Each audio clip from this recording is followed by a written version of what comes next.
Hello, my name's Elizabeth Baker. I'm a storyteller.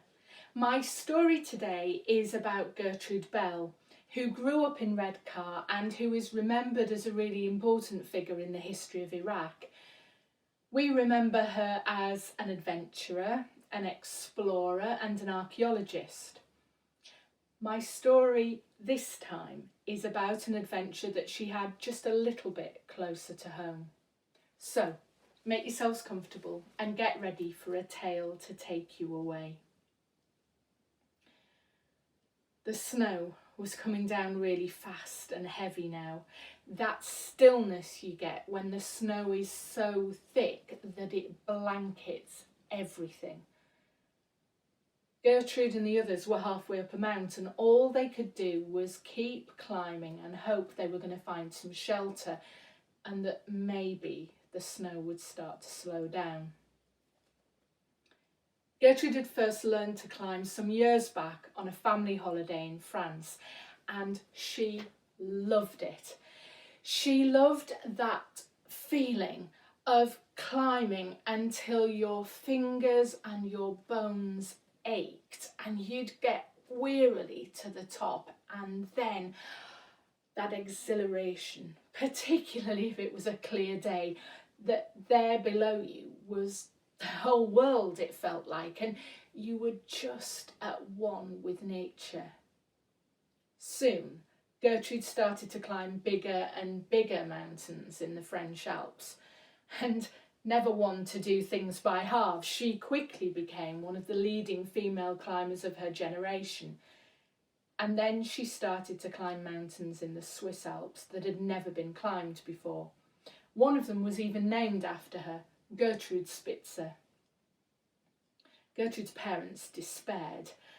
They feared she was never going to come back and settle, that she would never settle down to be the wife of an English gentleman. For a start off, she was never home long enough for them to introduce her properly into society. And when she did come home, well, she didn't behave in the way that young women were supposed to. Gertrude didn't care. She loved adventure and exploring new places. It made her feel alive. She had absolutely no desire to be confined to the role of a wife running a home and doing what? Having tea parties. Maybe that's why she liked climbing so much. On a mountain, everyone was equal, regardless of whether you were male or female.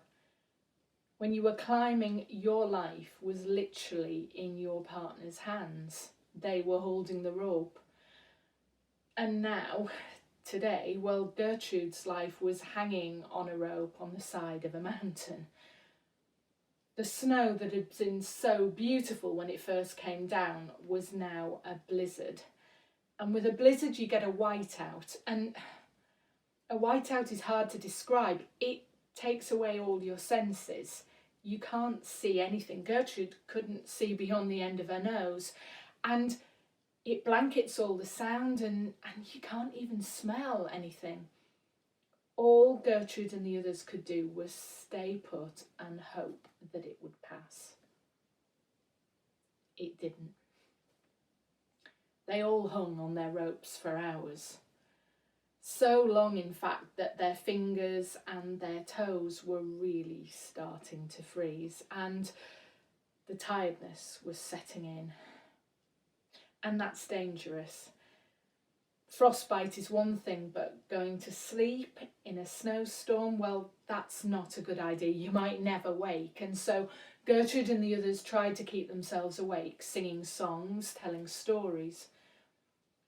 When the light changed, they knew that darkness had fell, and then when it changed twice again, well, they realised that maybe they'd been hanging from these ropes for, 2 days? Surely not. Surely they hadn't been on the side of the mountain in a blizzard for 2 days. And eventually the blizzard stopped and there was stillness. And now it was time to move. Gertrude forced her fingers to grip onto the rope and then to slowly make the descent down off the mountain. And then they struggled to the nearest village. The people looked absolutely startled. Gertrude laughed. What sights they were! In fact, they'd been hanging on those ropes for over 2 days. They looked like some wild creatures that had come down from the mountains. You'd think that after a brush with death like that, Gertrude would give up climbing. Not a bit of it. 2 years later, she climbed the Matterhorn, the highest mountains in the Alps.